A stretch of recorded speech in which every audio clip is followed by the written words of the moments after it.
Julius Malema will never protect any foreigner in this country. He's just a Mickey Mouse opening his mouth too much. And he doesn't know. He has no idea what we are. I'm not talking for everyone. I'm talking about where I'm coming from. It's just a whistle away. We have the war. We got the war. We are warriors. We are men. We are soldiers. We are police of this country. And we are ready to defend it. You can do everything, but you can't play with that.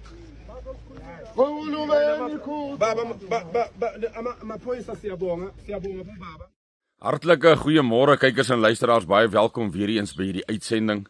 Kykers en luisteraars, u het nou so vinnige uittreksel gesien van een van die leiers, een van die voorlopers van hierdie March and March groepering wat teen immigrante is in Suid-Afrika en nou baie radikaal en daadwerklik fisies begin optree en 'n sperdatum gegee het van 30 Junie waar hulle dan nou vir die uitlanders geleentheid gegee het, kans gegee het om die land te verlaat. En vermoedelik gaan hierdie, noem dit maar geweld, hierdie oorlog wat hy van praat, en ek stem 100% saam met hom, dat die oorlog is naby. Hy het self gesê, dis 'n klein insidentjie, 'n kort paadjie, 'n kort stukkie, dan is dit oorlog. En hy sê, dit verstaan, Julius verstaan glad nie, wat hier besig is om te gebeur nie. En ek dink nie, dis dat Julius Malema dit nie verstaan nie, dis net dalk iets wat hy nie noem nie, en uitsprake teenlewer, want dit is logies om te begin sien watter momentum, en soos ek praat kan ons vir u video's wys, van die getalle en alles daarmee saam, maar die momentum wat hierdie beweging begin, en nie net die momentum nie, die koördinering, die dissipline, jy weet om by so punt te kom, hoeveel opleiding, hoeveel voorbereiding, is dit, u almal ma's en moeders, en paas wat na konserte van kinders, opvoerings na kinders toe gaan, hoe lank voor die tyd is al daardie oefening, voordat hulle nou hulle kostuums kan aantrek, en hulle kan nou die opvoering hou vir al die ouers om te sien. Dit is maande se voorbereiding, voor dit daar kom, en hier sien ons, noem het dan 'n opvoering, wat baie gekoördineerd is, genoeg momentum het, genoeg dissipline het, en dan wil ek vir u vinnige liedjie speel, wat die Zulus gesing het, tydens Isandlwana se slag, die slag van Isandlwana in 1879, dis 41 jaar na Bloedrivier. Toe het hierdie selfe Zulu mag, 20.000 van hulle, te staan gekom teen goed gewapende Britse magte, van so tussen 1700 en 1800, sê hulle was hulle gewees. Nou van die 1700-800, is 1300 gesneuwel. Met ander woorde, 'n totale nederlaag gelei, teen hierdie Zulus.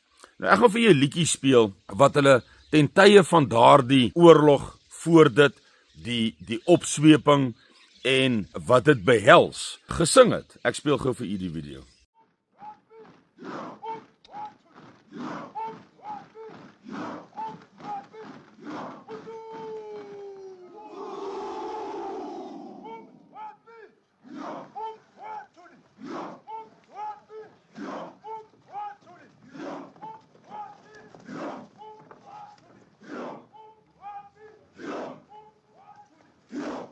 Goed, kykers en luisteraars, u het nou daardie liedjie gehoor, en nou gaan ek vir u net vinnig nog 'n liedjie speel, wat nou, daar's nog ander ook, dit is net nie so maklik om hulle te kry, weer op te spoor en alles daarmee saam nie, maar ek gaan vir u een speel, en dan sal u hoor die ritme, en dis dieselfde tipe liedere, wat hierdie Zulus, hierdie momentum, hierdie georganiseerde mag, wat ons momentum voor ons oë sien begin bou, en veral in Natal, ek vermoed, en alles dui daarop dat die geweld in Natal eerste behoort uit te breek, bloot oor hulle vermoë en die opleiding, en die momentum, die kapasiteit wat hulle in Natal het, veral dan nou die Zulus, spesifiek. Dis hoekom hierdie persoon nou in die begin van die video gesê het, Malema weet nie waarvan hy praat nie. Hy het gesê, hy verstaan nie. Die oorlog is hier, dis 'n klein stukkie, ons is daar. En ek stem weer eens saam met hom, dat hy hier is, verseker is hy hier. Vir iemand wat dit nie sien nie, is maar net wat die Bybel sê, daar is nie een so blind, soos die een wat nie wil sien nie. En daar is nie een so doof, soos die een wat nie wil hoor nie. So as u nie wil hoor nie, As u nie wil sien nie, moenie eers hierdie video kyk nie. U mors u tyd, ongelukkig. Gaan u gesin, u familie, u verantwoordelikes, gaan daaronder lê. Maar ja, hoe dit ook al sê, dit is nie nodig hier om verwyte of enigiets in daai rigting te klink nie. Dit is net die realiteit. Ons is kort voor 'n oorlog, dit word deur leierskap gesê wat vermoë het, wat kapasiteit het, wat momentum het, wat dissipline het. Maar kom ek speel nou gou net eers die video wat u sal die ritme erken teenoor die 1879, waar die Zulus hierdie liedere gesing het, in voorbereiding, in finale gereedheid van dan nou 'n oorlog. Met ander woorde wat ek sê is, hierdie liedere sluit presies aan by die liedere wat hulle aangewend het, gebruik het, gesing het in 1879, 41 jaar na Bloedrivier, waar die Britte 'n nederlaag gelei het. Van die 1700-800 manskappe wat hulle daar gehad het, is 1300 is daar vermoor. Maar kom ek speel gou eers die video.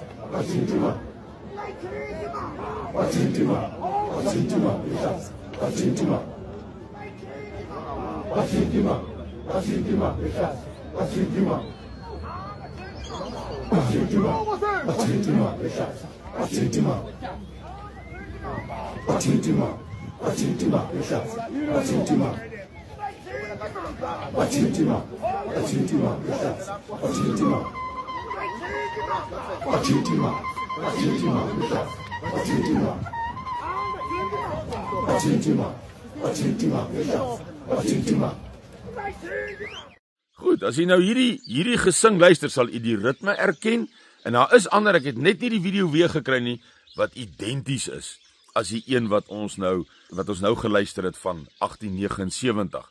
So duidelik, hierdie manne is besig om hulle self voor te berei, hulle self op te wek, hulle self op te sweep, en gereed te maak vir oorlog. Dis wat hy sê, die oorlog is hier. En kyk eens aan luisteraars, ek kan nie verstaan dat daar nog mense is.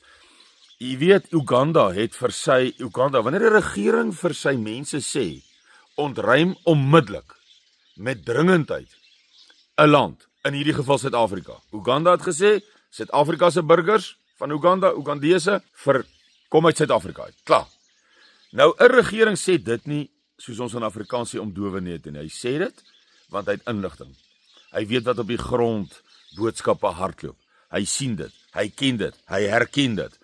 En dan kom daar die instruksies, dieselfde met die Amerikaners, wat nou die Afrikaner vlugtelingstaal vanaf 7000 opgeskuif het na 17000, en ook 'n dringendheid daarin. Nou in 'n volgende video gaan ek vir julle baie interessante inligting meedeel, wat nou gaan oor hierdie groter magte, se magte, wat hulle gaan inspan, wil inspan, en besig is om nou te begin voorberei vir die groter oorlog, né? Onthou hierdie xenofobie wat ons nou sien, hierdie oorlog wat nou gaan begin, en dan gaan eskaleer, sal begin by vreemdelingehaat, sal begin by xenofobie, en dan gaan dit eskaleer. Eskaleer na 'n bewindsverandering, wat ook al daarmee saam, tussen hierdie groot magte, né? Dis nou die oosterse magte, China by name spesifiek, en natuurlik Amerika, maar ek sal dit in 'n volgende video, baie interessante inligting wat ons gekry het, baie interessant, en baie aanduidend van die oorlog, wat kom. Maar soos ek sê, hierdie gaan die inleiding wees, en dit gaan, geweldige gevolge hê op Suid-Afrika. Maar ek sal dit in 'n volgende video met u deel. Vir nou wou ek net vir u wys die liedere wat hierdie manne sing, die dissipline wat ons sien, die organisering wat ons sien, die koördinering wat ons sien, die momentum wat ons sien, hoe suksesvol dit bou, nie net in Natal nie, maar ook in ander stede dwars oor Suid-Afrika, Thokoza, ook in die Kaap, suksesvolle optog en wat ook al gehad, maar so gaan dit van daar af eskaleer. En hierdie manne sê vir ons, is oorlog. En dit is wat dit gaan wees, want die profesie dui ook duidelik op dit. Daar is geen twyfel oor hierdie tipe van geweld wat in elk geval gaan uitbreek nie. Ek wou net graag met u hierdie ooreenkoms wys tussen die oorlogsliedere van 1879 en die oorlogsliedere van 2026 is dieselfde en dieselfde gaan daar uit voortvloei. En sluit aan, want ek sê vir ons het nou ook 'n reeks, as vandag dit net vir u noem, wat ons nou op ons Suidlanders Media plaas, van Bosniese volksmoord wat daar plaasgevind het, en die lesse daar's geweldige belangrike lesse om daar uit te leer. Gaan kyk gerus by Suidlanders Media, en jy sal sien in die lesse wat nog kom, misbruik wat toegepas word op vlugtlinge, deur baie keer eie mense, want wanneer iemand in nood is, nie kos het nie 'n dak oor jou kop het nie, dan begin daar misbruik in baie gevalle intree, wat liderlik is, wat ondenkbaar is, maar dit is die realiteit. En daarom is dit so belangrik dat u aansluit by Suidlanders, sodat u in 'n stelsel is, in 'n masjien is, wat landwyd georganiseer is, wat fasepunte van ontruiming het, sodat jy in 'n stelsel saam met enersdenkende mense is, sodat onder andere hierdie misbruik nie op jou toegepas kan word nie. Want as jy as 'n gesin alleen 'n vlugteling is, sonder kos, sonder 'n dak oor jou kop, dalk in die winter, ek weet nie, in die somer maak nie saak nie. Jy's afhanklik. Jy gaan in iemand se oë kyk. En 'n individu het nie vermoë nie. Dit is so maklik soos dit. Hierdie is presies die mag, die begin van Joël 2 se mag, wat God vanuit die noorde laat migreer het na Suid-Afrika toe, om hier sy toorn oor sy volk, ons, sy gemeente, aan die kant die riviere van kus, Suid-Afrika, te stuur hierheen, om ons weer terug te bring op ons knieë, terug te bring voor hom, en hy sal 'n geringe, elendige oorblyfsel oorbly. Dit sê die Bybel oor Suid-Afrika. Nie Gustav Miller nie, nie enige profete wat julle graag kritiseer nie, die Bybelse Sefanja het dit vir ons duidelik gesê. So hierdie xenofobie wat nou kom, sal die inleiding wees tot die loslating van die mag wat in Joël 2 baie duidelik. Daai mag wat op dakke klim, deur vensters kruip, wat so in ritme is en so hoog in getal dat sommige val deur die wapen heen, maar hulle bly in gelid want hulle is so baie. So ja, baie duidelik is ons nou daar. En ek wil vir u sê, ek mag nie sê iemand is 'n idioot nie, die Bybel sê dit, maar ek mag sê iemand is 'n dwaas. En ek sê vir u, as u nie ag gee en nie daadwerklik werk maak van wat u kan werk maak in terme van gereedheid, posisionering nie, dan sê ek vandag vir u, onomwonde, u is 'n dwaas.